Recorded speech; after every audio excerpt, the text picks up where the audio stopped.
Hello, team. So today we've got a tasty one in the literal sense for you regarding our education. Damn, looking at those sweets gets me fucking high, baby, because I love my pick and mix. But today we're actually gonna demonize and scrutinize sugar and everything that comes with it.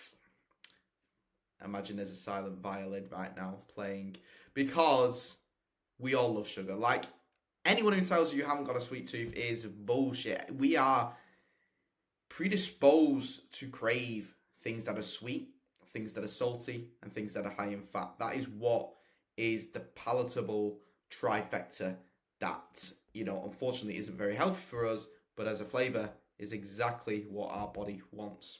All right, so I'm gonna flick through here. I've got my notes with me here because it is a long one, although I am now struggling to pull up my notes. But it is a longer one with a little bit more detail, so I want to make sure I get everything included in here. But we're going to start, why is sugar the enemy? Because this is the war on sugar. So why is sugar the enemy?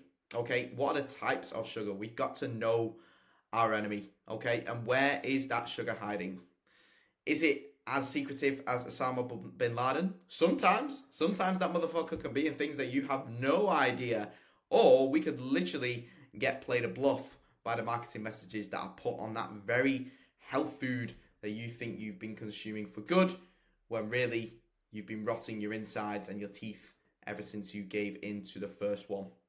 How does sugar actually affect the body? Now, we're going to not deep dive into this. There's way more beyond it. Like I said, it affects things like your teeth, for example, if you eat way too much sugar. But we're going to kind of unveil the main, the main disadvantages and damages that sugar can cause.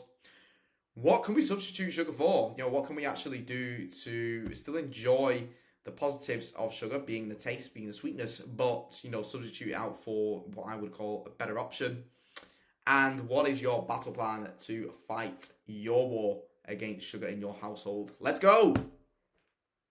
Types of sugar. Okay, so there is a fair number of types. I'm going to start with glucose. Now, glucose is the main, the body's priority for energy. It's what it basically breaks down your food into so it can utilize as energy when it comes to moving, exercise, activity, etc. So this isn't necessarily a bad sugar, but of course, like anything, if we have too much glucose in the system, it's only going to get stored as fat.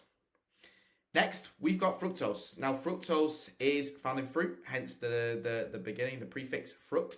So this is, found in all sorts of fruit, bananas, pineapples, berries, although fruits do vary in terms of their sugar content. So the two I've just used there, exotic fruits such as mango, pineapple, bananas, quite high in sugar, in fructose, whereas berries, strawberries, raspberries, blueberries are much, much lower, therefore much lower in calories compared to their exotic counterparts. Sucrose. So this is what you find in the jar, in the bag. This is what you probably sprinkle on your Weetabix, or I certainly did as a kid. By the heap loads, and luckily I've still got all my teeth. Fuck knows how. Anyway, this is a mix of both the fructose and the glucose sugar, and this is obviously way more processed in that sense. Then we've got the supervillain, the thing that, in my opinion, should be banned. It should be illegal. It should be eliminated. High fructose corn sugar syrup. It is just dangerous shit when it comes to overeating on that, and that is what you would usually find in highly processed junk food. And this is mainly coming out of America. So whenever you head down to those American aisles, in Aldi, in Tesco, in Asda, in Selfridges, if you got a little bit of spare wonga in the back pocket, you gotta watch out for these fuckers, because this shit will kill your insides. It will make you fat. It will make you pre-diabetic if you eat it by the truckload. And then finally, something you may have come across or may not, lactose. So milk sugar, again, not particularly bad, naturally occurring, although if you are lactose intolerant, it could cause a little bit of an explosion down there, if you get my gist. So moving on to, where is sugar hiding? Okay, so these are places that you may not think are bad sources of sugar, or that they were even existed in there. So flavored yogurts. This is one that typically we look over because we're taught that yogurts, especially things like nowadays Skyr, Greek yogurt, etc., are really, really good for us, and they are.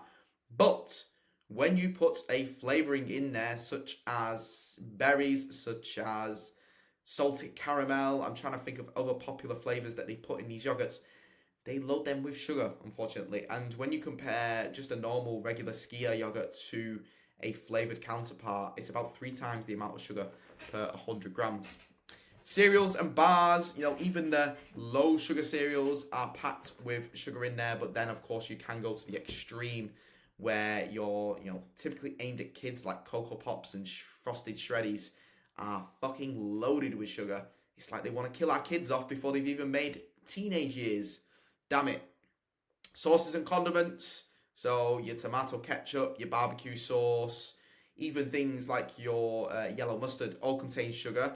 Now you can get your lower sugar alternatives, and that's what I would suggest, but just be aware that sugar does come in those products, such as dressings as well. So your salad dressings, even though you think you're having a nice green healthy wholesome salad, you lever that in some sort of dressing and you could be making that into a sugar minefield. Bread, yes, you heard me right, bread does contain sugar, and obviously different breads contain more sugars. Typically white bread contains a higher amount of sugar. White bread, brioche is another one, and of course any pastries are typically loaded with sugar as well. Now, it might seem obvious, but fruit juice has sugar. Now, you're going to probably argue, yeah, but Tom, you said fructose is really, really good for us. But that's when it's within the whole fruit. And within that whole fruit, it's protected by layers and layers of fiber. So when it comes into the body, without going too scientific, when it gets into the digestive system, it's broken down much slower than what it would be if it's already pre-blended, pre-juiced, and it's literally getting sugar into your bloodstream straight away. Probably the worst definition, or not even the definition, description of how it happens. But what I'm trying to say is you're already bypassing the body's processes by drinking the juice. And, it's been shown in studies that this is just as bad as drinking a can of, full sugar Coke. So try and keep that fruit juice limited to a small glass a day, if at all. And it's the same with smoothies. Again, it's going through the blending process before it's entered the body, therefore breaking down the fiber, and you're just hitting your body, hitting your stomach with pure sugar fructose. Also, you want to be aware of these fuckers here. Okay, just move my head a little bit. So we make myself a little bit bigger. There we go. So, whoops. We want to go back because I want to read these marketing messages to you that you've probably seen a million times, and there's way more than this. Be careful because these are fucking bullshit. All natural flavorings? I don't think so. There's definitely some, that doesn't mean there's no sugar in the product either. Made with real fruit. Again, I've just explained that could just be the fructose element of fruit, therefore increasing the amount of sugar. Low fat. Now, that doesn't necessarily have anything to do with sugar, but more often than not, products that are low in fat are therefore removing one of those 3 palatable elements that I said at the start. So they replace that with something else that we would find appetizing, tempting, palatable, and that is usually sugar.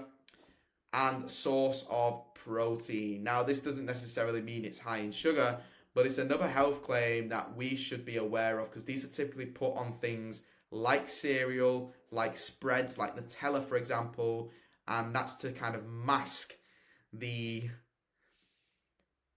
Frankenstein creation that product is. Full of crap, full of sugar, full of processed materials. Boom. So how does sugar actually affect the body? This is something I'm going to have to get my notes up for to make sure I'm not missing anything. But here is the kind of step-by-step process.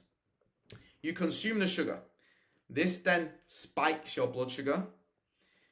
Your pancreas, whether it panics or not, or whether it's just doing its normal job, it releases insulin.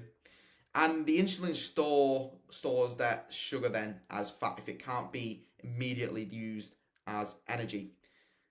You then crash. Think about when you have that big bowl of Frosties in the morning, by 10 o'clock, you're already playing Churchill the Nodding Dog with your friends, and you crave it even more. That is the real kick in the ass, because, like I say, you look at these foods like smoothies, like low fat, blah, blah, blah, blah, and you think, yeah, well, it's lower in calories, so surely it's better for me.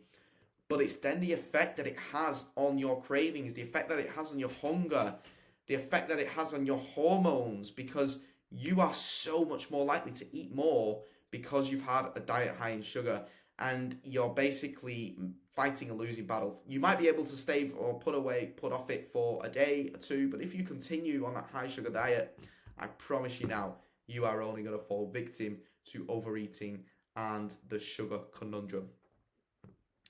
It also affects your mood. If you're having this constant spike of energy and then drop of energy, you're only going to be cranky, you're only going to be moody. Not to mention, if your diet's full of sugar and you're not getting enough other nutrients, essential nutrients in there, then you're actually going to portray that hangry feeling, because you've not really fed the body what it needs, and therefore it does go into hunger mode. And it also can lead to insulin resistance if you do eat way too much sugar over an extended period of time. And this, my friends, is a one-way ticket to pre-diabetes and becoming diabetic. And I've not experienced it personally. I have a few friends that I know, have either got diabetes type 1 or type 2. Type 2 is obviously the one that we are trying to avoid. Type 1 is unfortunately usually inherited or genetically kind of absorbed. Wrong words, but yeah, diabetes type 2 is the one that basically we need to, or we have the power to avoid if we manage our diets properly. All right, so bang into sugar swaps. Now, this is something that we can all apply to our lives. As I said at the start, if you say you haven't got a sweet tooth, then you're bullshitting yourself, you're bullshitting me, you're bullshitting the world. Everyone loves a chocolate bar, everyone loves a packet of sweets, everyone loves some form of soda. But if we basically always go for this option, if we overload on this, we're only going to kind of take ourselves to an early grave, to the dentist before we're the age of 30 to get dentures. All these negative side effects of sugar, not to then mention the effects that it has on our brain, our mood, our happiness, and our overall fitness and health. So what can we do to still enjoy the sweet, sweet nectar of life without inhaling and consuming way too much of the bad stuff? Okay? And I'm not talking about cocaine. That shit's too good. Anyway, diet soda is one great swap for soda, and you will often see me on my Instagram stories enjoying a nice cold glass or can of diet soda, because I do have a sweet tooth. I do love my fizzy drinks, but I will never give that, I will never compromise my health with a can full of sugar. Coffee and sweetener, again, something I do with mine is a teaspoon of sweetener. I've never used sugar in my coffee, and that's an easy swap in my opinion. You can't really taste the difference. It might take 1 or 2 cups, but it's not going to take much work at all. And if you think how much coffees you have, let's say average 2 coffees a day, you have 1 or 2 teaspoons in there. That's a lot of sugar you're saving yourself over just the course of a week, a month, and a year. Milk chocolate versus dark chocolate. It's not just the sugar content of this, but dark chocolate does contain a few antioxidants, which can help, again, with just regulating your blood sugars and, kind of help towards your overall health. But the main thing for me, and something that you can understand from an applicable sense, is dark chocolate is very, very rich, okay? And if you're not someone who's used to dark chocolate, it can taste quite bitter. But I promise you, dark chocolate is now my favorite. And when it comes to using dark chocolate, for example, I love my oats. Everyone who knows me and follows me on Instagram knows I love my oats, and I love melting chocolate into it. All I need to do is put 1 small square of dark chocolate, and it flavors the whole bowl because it's so strong and powerful. When it comes to milk chocolate, damn, you better hope that I've not got the full bar in front of me, because I could easily put that in to the bowl of porridge, because it's so moreish, it's so creamy, it's so sweet. But, again, it's just advocating for me to overeating that milk chocolate, whereas dark chocolate is very hard to do so. We all love a dessert. I am a hanker for a dessert. I always need to finish my meal with something sweet. So, just swap the dessert that you're having now out for something else. Protein ice cream. I shared a recipe on my Instagram not long ago. It's the easiest 3-step recipe that you can ever wish for, and it comes up with incredible results. As I mentioned, skyr yogurt. Try and stay away from the fruit flavored ones and add your own fruit, add your own berries in there to flavor it. And then, of course, there's so many protein style or protein rich dessert options nowadays that are already ready made, or you can make yourself. But ones that you can pick up from the store include brownies, bars, puddings, pancakes, and it's so easy to make your own protein desserts at home. Whether it is any of these options, whether it's oats, whether it's a protein mug cake, you've literally got the internet at your fingertips nowadays. Spend a little time, Google your favorite dessert, and add the prefix protein to it to get the protein version recipe. And finally, in the morning, I know as Brits and maybe you guys over the pond in America love cereal for breakfast. I don't know why. What was the initial reason to that? Why the fuck did anyone think that something that tasted so bland like cardboard would be, would set us up for the day? However, I love my oats, and it's a great swap for cereal. It's way, way, way more filling. Great source of fiber, good source of protein, a great vehicle for other nutrients as well. What I mean by vehicle is it adds as a base for things like fruit, for protein powder, for good healthy fats like peanut butter and whole milk. So yeah, oats are the way to go when it comes to your breakfast meals. So what can you do to win your battle, your war with sugar? All right, so let's have a think and let's discuss some of the things that you may be able to start off with. Audit your kitchen. Now, what do I mean by auditing your kitchen? What this means is basically going through your cupboards, going through your fridge, anywhere else that you keep food, and having a look at the products that you've got. It may be the fact you're just not aware of how much sugar some of these items actually contain. We now have the traffic light system on all our foods in the UK. I'm sure it's the same in other countries around the world as well. And it has sugar at the front. If that sugar is red, throw it in a bin. If it's orange, keep it as a treat, but sparingly. If it's green, we're good to go. Red labels. Okay, so what do I mean by red labels? I mean read labels. My spelling has not come to fruition there, so apologies, but I mean read the labels. And that pretty much comes into what I said about auditing your kitchen. Group those two together. A common phrase that I use with my clients and myself is out of sight, out of mind. It's so easy to avoid foods when they're not in the house, when they're not in front of you. However, on the flip side, if you're constantly looking at the dairy milk, at the cookies, at the popcorn, every time you open that bloody door to the cupboard, fucking hell, good luck if you want to avoid getting a handful of those every time, because I certainly can't do that, and I'm a fucking fitness expert. So, make your environment work for you guys. Implement the swaps we discussed. Easy peasy. When it comes to snacks, when it comes to food in general, focus on protein and fiber. This is because these particular nutrients will fill you up for longer. They're way more satiating, and of course they're way healthier for us than the likes of sugar. However, I'm not being Scrooge when it comes to sugar. I'm not the fun police, if you like. I fucking love sugar. I love a bit of ice cream. I love a dark chocolate, molten, gooey brownie. I'm getting a bit carried away there. But yeah, what I'm trying to say is plan in your treats, guys. Don't let yourself become a fucking stiff, is the best word to say about it. Don't let yourself become that person who says no to birthday cake every time it's someone's birthday, who says no to trick-or-treaters because you don't keep sugar in the house. Plan in your treats. And why I say planning is meaning that you can add this as extra motivation throughout the week, because Saturday night you're going to sit down and dive headfirst into that waffle that you are planning to buy and order from your favourite dessert place. Plan in those treats, still enjoy life, but manage them with balance.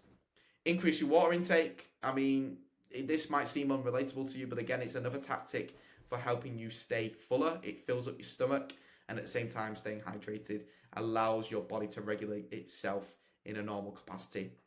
And finally, track your calories.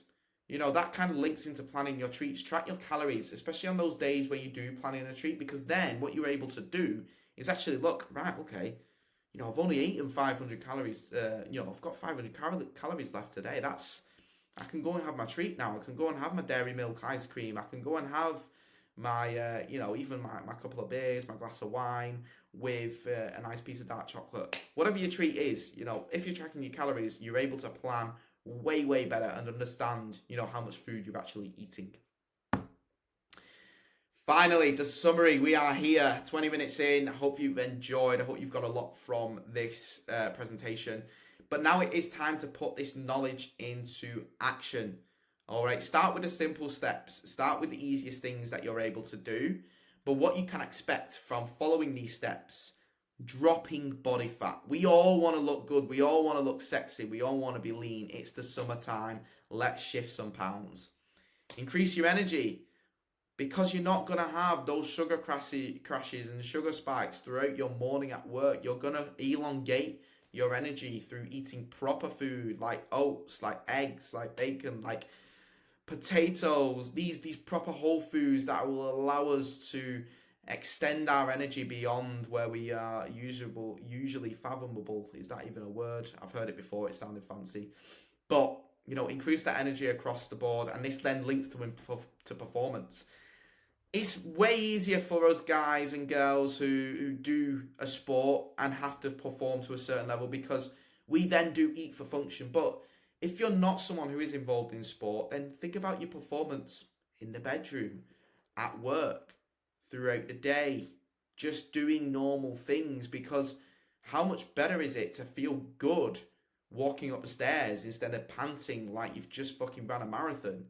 You know, how good would it feel to actually be able to lift your kids overhead instead of not being able to lift them at all and them calling you fatty? Think about it. Improve your performance. And my final point, because I'm not Scrooge, allow flexibility. Enjoy your treats, but keep them exactly as that, a treat. Now, if you want more diet tips, fitness training hacks, anything to do with health, fitness, well-being, mindset, you know what to do. Hit the subscribe button, follow the channel. You can also follow my Instagram page, which is at Thomas_optimal coaching, and find some more content that you can dive head first into. Peace out.